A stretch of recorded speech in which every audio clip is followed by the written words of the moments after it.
Halo cuy, balik lagi di Jadul nih. Setelah sekian lama gak ngasih info menarik tentang game Jadul, kali ini Jadul akan memberi info menarik lagi seputar hal-hal jadul, yaitu 5 game Facebook yang pernah populer di Indonesia part kedua.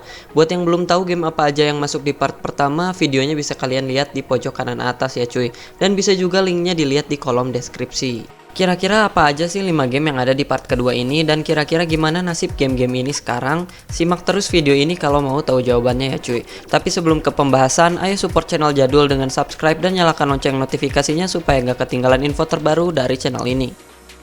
Nah, kali ini di nomor pertama ada game manajer sepak bola yaitu Top 11. Top 11 Football Manager ini adalah game simulasi manajer sepak bola online yang dikembangkan oleh Nordisk dan dapat dimainkan di Facebook serta beberapa situs media sosial lainnya. Permainan ini pertama kali diluncurkan pada bulan Mei 2010. Di game ini kita sebagai manajer sebuah klub sepak bola akan diberikan klub yang memulai segalanya dari nol nih cuy. Kita akan mengatur sendiri strategi, formasi, sampai keuangan dari klub yang kita kelola. Kita juga bisa bikin dan desain sendiri jersey untuk klub bola yang kita buat, dan juga bisa bangun stadion sesuai dengan keinginan kita. Yang menarik tapi sekaligus bisa jadi kekurangan dalam game ini adalah sistem pertandingan dan liga serta pemainnya. Pertandingan di game ini biasanya hanya bisa 1-3 kali setiap hari tergantung kompetisi, dan juga cuma bisa diatur strateginya.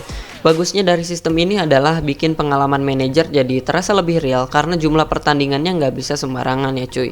Selain itu pemain di game ini dan bursa transfernya juga semuanya jauh beda sama dunia nyata. Jadi seperti punya dunianya sendiri. Walaupun ini buat sebagian orang jadi kekurangan karena banyak yang lebih suka dan merasa lebih keren kalau bisa jadi juru taktik pemain asli walaupun di dunia yang gak nyata ya cuy. Nah, game ini untungnya sekarang masih bisa dimainin di Android ataupun iOS, bahkan dengan akun lama yang dulunya ada di Facebook ya cuy. Oke, selanjutnya di nomor 2 ada game Pet Society. Game ini bisa dibilang game sejuta umat seluruh remaja di dunia pada masanya nih cuy. Game yang dikembangkan oleh Playfish dan dipublikasikan oleh EA ini jadi salah satu game yang mengangkat nama developer Playfish di Facebook pada masa jayanya di tahun 2010. Salah satu alasannya adalah karena game ini kayak mainan hewan peliharaan zaman dulu yang hampir semua orang punya, yaitu Tamagotchi. Tapi game ini sendiri sebenarnya udah dirilis Playfish dari 8 Agustus 2008 nih cuy. Dan game ini bukan cuma ada di Facebook tapi juga MySpace dan Bebo. Mungkin orang-orang yang awalnya main game ini adalah generasi yang masih mengenal Tamagotchi ini ya cuy. Cara bermain Pet Society ini sederhana banget cuy. Kita cuma harus mengurus seekor peliharaan yang bisa diatur bentuk, warna, pakaian, sampai rumahnya. Selain ngurusin peliharaan sendiri, kita juga bisa berinteraksi dengan peliharaan teman-teman Facebook kita yang lain nih cuy.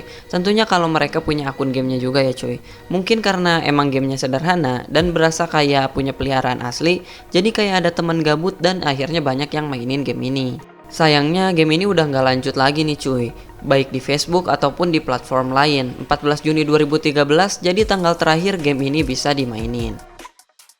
Lanjut di nomor 3 ada The Sims Socials. Game yang dirilis pada 9 Agustus 2011 ini adalah game inisiatif dari Facebook untuk tambahan seri Sims video games yang bekerja sama dengan Playfish sebagai pengembang dan Electronic Arts sebagai penerbit. The Sims Social ini pada masa jayanya mempunyai hingga 60 juta lebih pemain cuy. Sayangnya pada tahun 2012 game ini terlihat udah kurang diminati dengan keluar dari daftar 25 game teratas di Facebook. Ada banyak faktor yang bikin The Sims Socials ini gak bisa kembali ke masa kejayaannya semula, seperti kurangnya update konten, banyaknya hack dan cheat, hingga mobile gaming, terutama smartphone yang sedang naik daun pada waktu itu ya cuy. Ini bikin EA perlu mempertimbangkan ulang fokus waktu dan uang mereka pada The Sims Socials. Padahal game ini bisa dibilang punya alur game yang terbaik pada masanya. Sebagai pemain, kita seperti punya diri kita yang lain dari dunia nyata ya cuy. Mungkin bisa jadi pelarian juga dari keadaan dunia nyata. Nah, di game ini kita bisa punya skill dari karir tertentu yang lama-kelamaan kalau ngikutin tugas yang ada dengan baik, kita bisa jadi orang yang sukses walaupun cuma dalam game ini aja ya cuy. Yang unik dari game ini dibanding The Sims seri sebelumnya adalah interaksi sosialnya ya cuy. Jadi di game ini kita bisa bersosialisasi dengan player lain dengan cara ngirim ataupun nerima hadiah. Hadiah ini biasanya berupa item yang kita butuhin buat unlock level selanjutnya. Nah, tapi karena game ini makin kurang populer di Facebook, sebagai gantinya EA justru merilis The Sims Free Time untuk iOS dan Android, dan membiarkan The Sims Social mengalami penurunan hingga akhirnya berhenti beroperasi pada 14 Juni 2013. Game nomor 4 yang dulu pernah populer juga di Indonesia adalah Mafia Wars. Mafia Wars adalah permainan simulasi yang dibuat oleh Zynga. Selain ada di Facebook, game ini juga ada di MySpace, Take, dan Yahoo. Game yang satu ini bakal kasih gambaran gimana caranya buat jadi mafia di kota-kota besar. Kita bakal berperan jadi mafia yang bisa atur perdagangan dan kegiatan terlarang di kota. Salah satu game Facebook tersukses dari Zynga ini bahkan sampai mendapatkan gamenya sendiri di Android. Game ini juga sempat punya sequel yaitu Mafia Wars 2, tapi sayangnya sequel ini kurang diminati. Penyebabnya adalah pemain lama masih lebih memilih bertahan dengan Mafia Wars pertama dan gak rela untuk mengulangi progres gamenya dari awal lagi nih cuy. Tapi sayangnya game ini juga sekarang udah gak bisa diakses cuy. Mau di Facebook ataupun Android, game ini udah gak tersedia lagi karena akhirnya ditutup pada 6 Juni 2016 yang lalu. Game yang terakhir yang pernah populer di Indonesia adalah Texas Hold'em Poker. Walaupun sekilas terlihat mirip dengan judi poker, tapi sebenarnya game ini murni game tentang permainan kartu poker aja nih cuy. Soalnya kalau di game ini kita nggak bisa ambil uangnya secara nyata.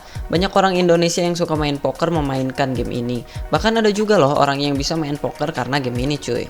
Nah, game buatan Zynga ini pertama kali dirilis pada Juli 2007 untuk Facebook, Take, dan MySpace. Tapi saat ini game ini juga ada di Android dan iPhone dengan nama Zynga Poker. Game ini sendiri saat ini masih bisa dimainin di Facebook, jadi buat kamu yang mau nostalgia dan mainin game ini masih bisa banget cuy tentunya.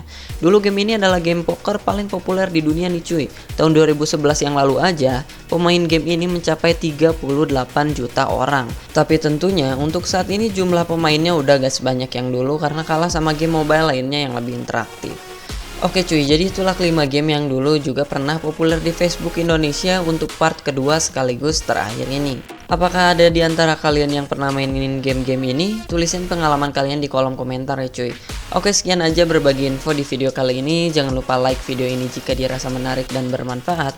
Jangan lupa juga untuk subscribe. Thank you for watching and see you in another video.